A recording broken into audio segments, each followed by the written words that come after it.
फिर बात खराब हो जाए, तो फिर कन्हैया नहीं बन पाई अगर पाँव नीचे कर लो तो।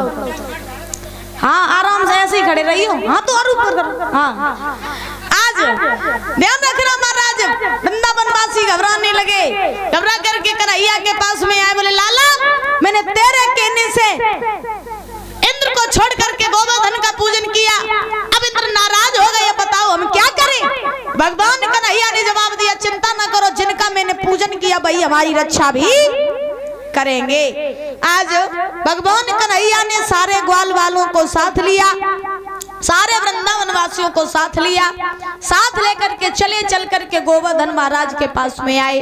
गोवर्धन महाराज को प्रणाम किया और प्रणाम करने के बाद में आज महाराज उसकी परिक्रमा करके भगवान कन्हैया ने आज अपनी सबसे छोटी वाली उंगली पर पर्वत को धारण कर लिया। बोले वृंदावन बिहारी लाल की। और जब भगवान ने वो पर्वत धारण किया तो उसी समय आज तब भगवान का एक नाम पड़ा था गिरधारी। बोली गिरधारी भगवान की, गिरधारी नाम पड़ा। भगवान ने सारे वृंदावन वासियों को आज पर्वत के नीचे बुलाया।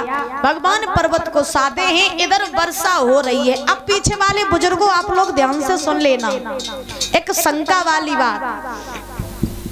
एक प्रमाण ये मिलता है कि ये गोवर्धन पर्वत जो था, ये कौन थे गोवर्धन पर्वत?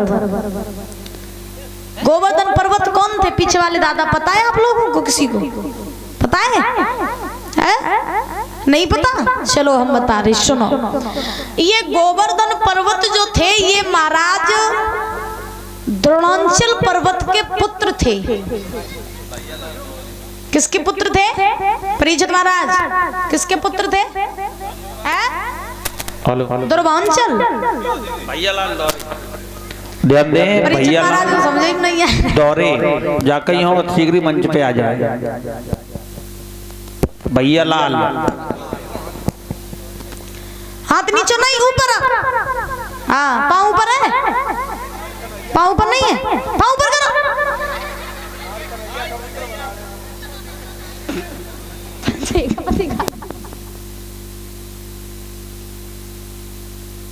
एक पति तुम पता नहीं कभी भी कुछ भी बोल देते हो। तुम्हारा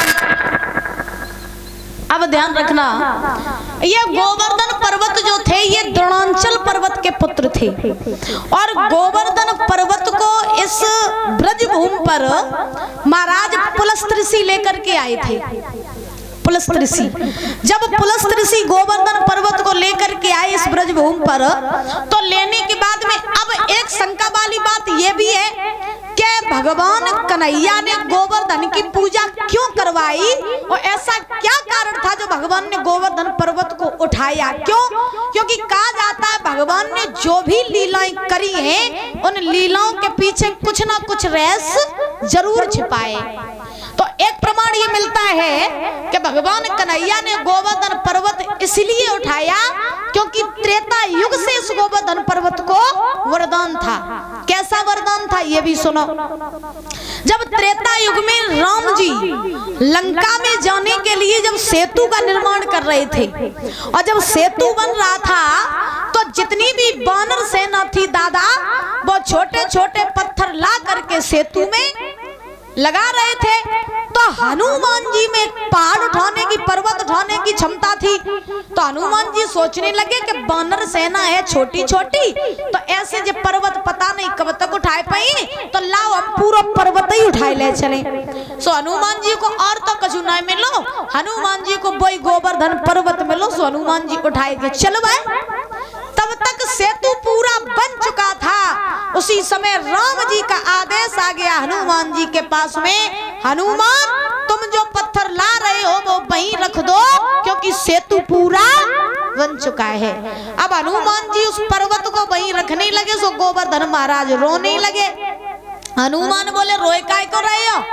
गोवर्धन पर्वत बोले रोए हम जा सो रहे हैं कि हम सोच रहे थे कि हम प्रभु राम की सेवा में लग जाते और जब हम सेतु में लगते तो प्रभु श्री राम के चरण मेरे ऊपर पड़ जाते तो मेरा उद्धार हो जाता। लेकिन मेरा तो ऐसा सौभाग्य नहीं है जो प्रभु श्री राम मेरे ऊपर चल पाए।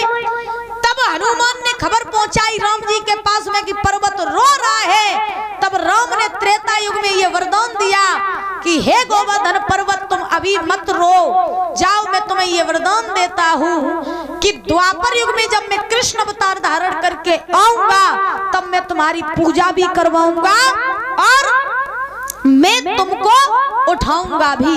अगर तुम त्रेता युग में मेरी सेवा में लग जाते तो मैं ऊपर होता, तुम नीचे होते, लेकिन जब द्वापर युग आएगा तो हम नीचे होंगे, तुम ऊपर हो गए। इसीलिए भगवान कन्हैया ने गोवर्धन की पूजा कराई और पूजा कराने के बाद में गोवर्धन पर्वत को उठाया। बोली गोविंद भगवान की।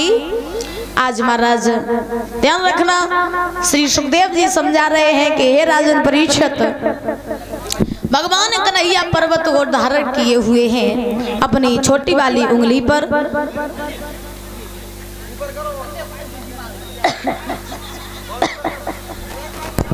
तो मतलब कन्हैया बनन नहीं दियो है, कष्ट लगा तो तुम ही करे रहो। अरे ना तुम करे रहो, पावर ऊपर पावर। पापा तू कर ले ऊपर। बोले गोविंद भगवान की।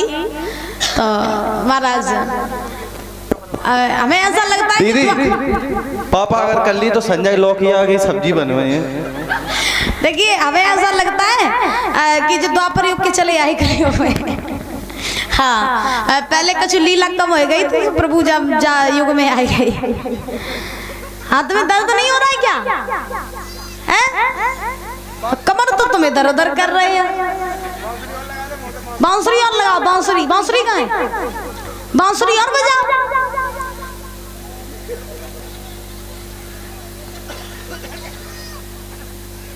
हाँ अब लग रहा है तुम कन्हैया। ताली बजा दो, ताली। बोले गोविंद भगवान की। तो महाराज इधर श्री सुखदेव जी समझा रहे हैं राजन परीक्षित, वर्षा होती रही।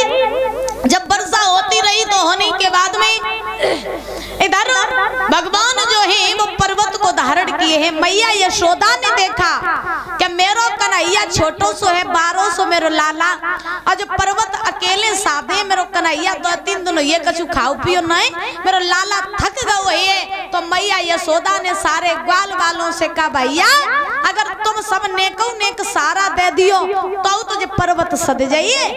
तब तक दामा भगवान कन्हैया के पास में आया।